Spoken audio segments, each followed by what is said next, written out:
அன்பினர்களே, ஜோர்டானில் மற்றொரு முகாமில் அமெரிக்க படைகளும் ஈரானிய படைகளும் நேருக்கு நேர் நள்ளிரவு கடந்து அதிகாலை வேளையில் மிகப்பெரிய மோதலில் மோதியிருக்கின்றார்கள். பல உயிரிழப்புகள் நடைபெற்றிருக்கின்றது. பொதுமக்கள் உயிரிழந்திருக்கின்றார்கள். இப்படியாக ஏகப்பட்ட விடயங்கள். ஜோர்டானில் அல் ருக்பானில் உள்ள அமெரிக்க படை முகாம் மீது தாக்குதல் நடத்தியதாக ஈரான் இஸ்லாமிய புரட்சி காவல் படை உரிமை கோரியுள்ளது. நர்ஸ் 2 நடவடிக்கையின் 24வது அலையின் ஒரு பகுதியாக ஜோர்டானில் உள்ள அல் ருக்பான் பகுதியில் உள்ள அமெரிக்க படைகள் தங்கியிருந்த ராணுவ முகாமை தங்களது வான்வெளி படை தாக்கியதில் பல வீரர்கள் கொல்லப்பட்டதாக ஈரான் இஸ்லாமிய புரட்சி காவல் படை இன்று செவ்வாய்க்கிழமை மாலை அறிவித்துள்ளது.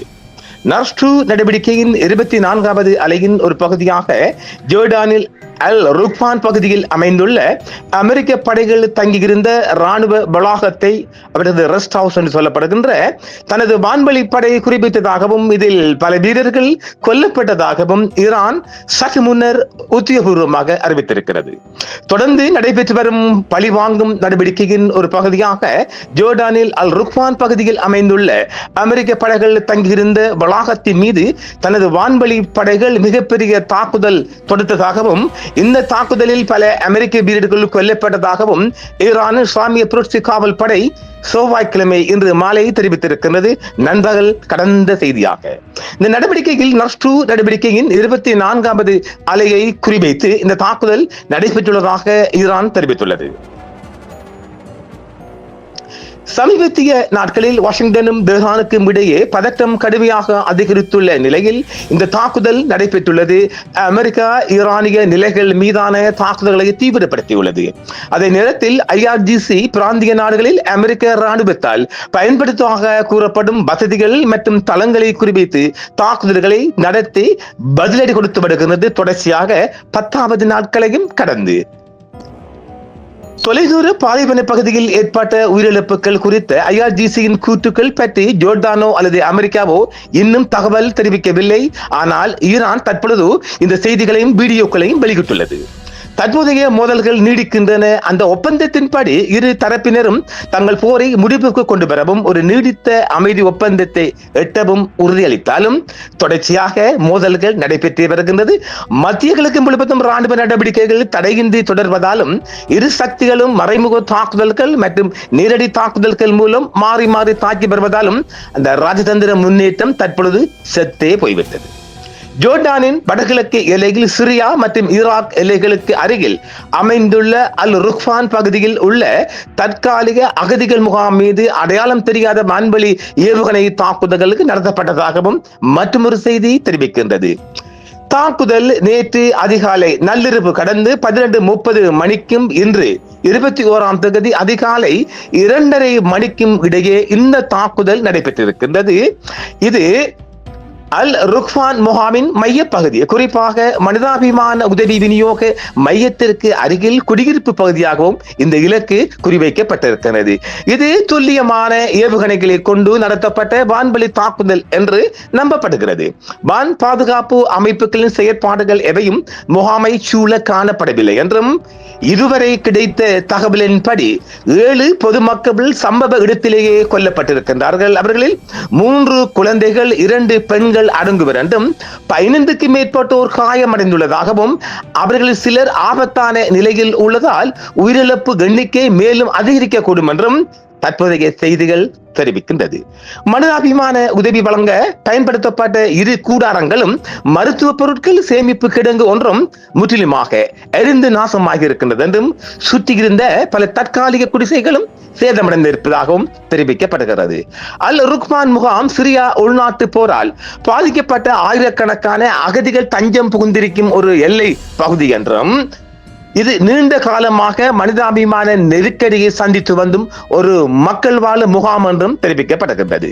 இந்த முகாம் மறைமுகமாக எந்த நாட்டின் ஒரு கட்டுப்பாட்டிலும் இல்லை என்றாலும் ஜோர்டான் எல்லை காவலர்கள் முகாமின் பாதுகாப்பையும் மனிதாபிமான உதவிகளையும் நிர்வகித்து வருகின்றனர். இந்த தாக்குதலுக்கு சில மணி நேரங்களுக்கு முன்னர் ஜோர்டானின் வடக்கு பகுதியில் உள்ள அமெரிக்க ராணுவ தளங்கள் மீது ஈரான் ஆதரவு படைகளால் தாக்குதல் நடத்தப்பட்டிருந்தது. இது இரு நாடுகளுக்கும் இடையே பதற்றத்தை மேலும் அதிகரித்து வருகிறது. தாக்குதலை கடுமையாக கண்டித்துள்ளது. இது அதாவது ஜோர்டான் அரசாங்கம் இந்த தாக்குதலை கடுமையாக கண்டித்து வன்மையாகவும் கண்டித்திருக்கிறது. இது அப்பாவி அகதிகள் மீது நடத்தப்பட்ட மனிதாபிமானமற்ற செயல் என்று தெரிவித்துள்ளது. ஜோர்டான் எல்லை பாதுகாப்பு படையினர் நிலைமையை உன்னிப்பாக கண்காணித்து வருகின்றனர். ஐநாவின் அகதிகள் முகாமை அதாவது ஐக்கிய நாடுகள் சபை ஐநாவின் அகதிகள் UNHCR ஆழ்ந்த கவலை தெரிவித்துள்ளது. பாதுகாப்பற்ற அகதிகள் முகாம்கள் மீது நடத்தப்படும் இத்தகைய தாக்குதல்கள் சர்வதேச மனிதாபிமான சட்டத்தை மீறிய செயல் என்று கூறியுள்ளது. தாக்குதல் நடந்த இடத்தை ஆய்வு செய்து காயமடைந்தவர்களுக்கு மருத்துவ வசதி வழங்க தேவையான நடவடிக்கைகளை மேற்கொண்டு வருவதாகவும் தெரிவிக்கப்படுகிறது. அல் ருக்மான் முகாம் மீதான இந்த தாக்குதல் ஏற்கனவே வன்முறைகளால் பாதிக்கப்பட்ட பகுதி என்றும் அப்பகுதியில் பெரும் கொந்தளிப்பை ஏற்படுத்தியுள்ளது. இந்த தாக்குதலை யார் நடத்தினார்கள் என்பது இன்னும் அதிகாரப்பூர்வமாக உறுதிப்படுத்தவில்லை என்றாலும் பிராந்தியத்தில் நிலவும் போர் பதற்றத்தின் ஒரு பகுதியாகவே இது கருதப்படுகிறது. தாக்குதலுக்கான காரணங்கள் குறித்து விசாரணைகள் நடைபெற்று வருகிறது. இவர்களில் பலர் அதாவது பல பொதுமக்களுக்கு வெட்டு காயங்கள் ஏற்பட்டுள்ளதால் இது யாரோ இரண்டு நாடுகளுக்கும் இடையில் ஒரு பிறழியை உண்டு பண்ணுவதற்காக செய்யப்பட்டிருக்கலாமா என்ற சந்தேகமும் ஐநா எச்சரிக்கிறது பார்க்கிறது. மனிதாபிமான உதவி விநியோகத்தை பயன்படுத்தப்பட்டு வந்த இரு பெரிய கூடாரங்கள் மற்றும் மருத்துவ பொருட்கள் சேமிப்பு கிடங்கு ஒன்றும் முற்றிலுமாக எரிந்து நாசனமாயிருக்கிறது. சுற்றியிருந்த 10க்கும் மேற்பட்ட தற்காலிக குடிசைகள் ஏவுகணை தாக்குதலால் ஏற்பட்ட குண்டுபிடிப்பு மற்றும் தீ விபத்துக்களால் கடுமையாக சேதமடைந்தும் அழிந்துள்ளது. மருத்துவ உதவியெல்லாம் முடக்கப்பட்டிருக்கின்றது. அதாவது மருத்துவ கிடங்கு அளிக்கப்பட்டதால் ஏற்கனவே மருத்துவ பற்றாக்குறை எதிர்நோக்கி வந்த முகாம் மக்களுக்கான அவசர உதவி வழங்கும் பணிகள் முற்றிலுமாக முடங்கி இருக்கின்றது. உதவி கூடாரங்கள் சேதமடைந்ததன் மூலம் அகதிகளுக்கான தினசரி உணவு மற்றும் நிவாரண பொருட்களும் நீர் விநியோகமும் முற்றுமுழுதாக பாதிப்படைந்திருக்கிறது. சுருக்கமாக கூறினால் இந்த தாக்குதல் அப்பாவி அகதிகள் மக்கள் தங்கியிருந்த ஒரு தங்குமிடத்தை முற்றிலுமாக அளித்தது மட்டுமின்றி அவர்களுக்கு அத்தியாவசிய மருத்துவ மற்றும் நிவாரண உதவிகளையும் இல்லாமல் ஆக்கி இருக்கின்றது. இது என்னுடைய பார்வையில் பார்க்க போனால் இது வேண்டுமென்றே அமெரிக்க படைகள் செய்துவிட்டு ஈரானின் மேல் பழியை போட்டிருக்க மிக மிக மிக அதிகமான வாய்ப்பு. ஏனெனில் தங்கியிருந்த அகதி மக்கள் மீது ஈரான் நடத்துவதற்கு எந்த வாய்ப்புமே கிடையாது மக்களே. இது நிச்சயமாக அமெரிக்க கையாலாகாத ஒரு மொக்குத்தனமான மோடத்தனமான வேலையை செய்வதெல்லாம் படைகளின் கைவந்த கலை. அதாவது தோற்று போகும் நேரங்களில் இந்த மாதிரி இழிவுகரமான வேலைகளில் உலகில் இருக்கின்ற அத்தனை படைகளும் செய்வது இயற்கை. அதனால் நிச்சயமாக ஈரான் தாக்குதலுக்காக சென்ற படை என்பதால் இந்த முகாம் மீது ஈரான் நிச்சயமாக இந்த தாக்குதலை நடத்தி இருக்க வாய்ப்பில்லை. எமது புலனாய்வு செய்திகள் நாளை காலையும் இந்த செய்திகள் குறித்து வழங்க இருக்கின்றோம். மீண்டும் மற்றொரு காணொளியில் சந்திப்போம். என்றும் உங்களுடன் சன்ரைஸ் இந்தியா டிவி சப்ஸ்கிரைப் பண்ணுங்கள், பெல் பட்டனையும் கிளிக் செய்யுங்கள். உங்கள் ஆதரவே எங்கள் சேவை. ஆதரவு தாருங்கள், அரவணைப்போம். மறக்காம சர்ப்ரைஸ் பண்ணுங்க. தேங்க்யூ.